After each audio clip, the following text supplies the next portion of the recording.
Assalomu alaykum. Mumkinmi aka? Keling aka. Aka, qaranglar, sizlarda mana bu yerda foiz yozib qo'ygan ekan. Nima bu foiz? Hamma joyda foiz olib tashalgan-ku. Sizlarda foiz bor ekan. Hatta kirishingizda aka yozib qo'yilgan, ogohlantirilgan 10%. Men hech qanaqa foiz to'layman. Hamma joyda foiz olib tashlagan. Men pulni onlaynda boshqa hech narsa so'ramalaring mendan. Ushbu holatda kim haq? Men sizlarga buni qonun doirasida va xalq tilida tushuntirib bermoqchiman.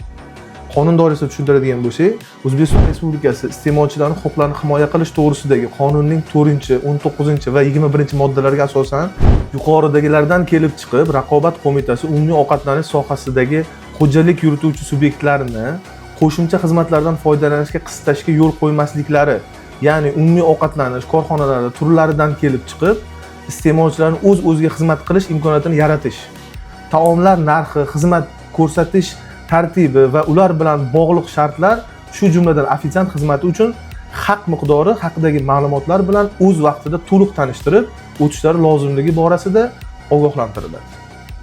Bu yerda mijozlarga tushuntiradigan bo'lsak, sizlar o'z-o'zingizga xizmat ko'rsatib bo'lganingizdan keyin sizlardan qanaqadir foiz olinishi noto'g'riligi, lekin qanaqadir sizlarga ofitsiant xizmat ko'rsatib, o'sha menyuda foiz haqida yozilgan bo'lsa, sizlar ovqatlanib bo'lganingizdan keyin e'tiroz bildirishga sizlarning haqqingiz yo'q. Chunki bu yerda ofitsiant sizlarga xizmat qildi va u yerda sizlarga foiz yozilgan va ogohlantirilgan holatda bo'ldi. Endi tadbirkorlarga tushuntiradigan bo'lsak, bu qonun nimada ishlaydi?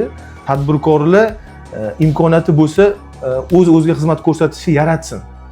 Somsaxona bo'ladimi, fast food bo'ladimi, umumiy ovqatlanish bo'ladimi, agar o'sha o'z-o'ziga xizmat ko'rsatish imkoniyati bo'lsa, o'z-o'ziga xizmat ko'rsatib yaratib va o'sha foizni olib tashlasin degan ma'noda aytilyapti. Lekin bu yerda kafe, restoranlar bor. Har bitta shashlikxonaga, somsaxonaga, ovqatlanadigan xonaga kirib ular uslubi ko'rsatish olmaydi. Bu yerda imkoniyat yo'q. O'sha holatda sizlar foiz, ofitsiant foizini ko'rsatib va ofitsiantlar u haqda ogohlantirilishi kerak klientlar. O'shanda bu yerda hech qanaqa konflikt kelib chiqmaydi. Sog' bo'lasizlar.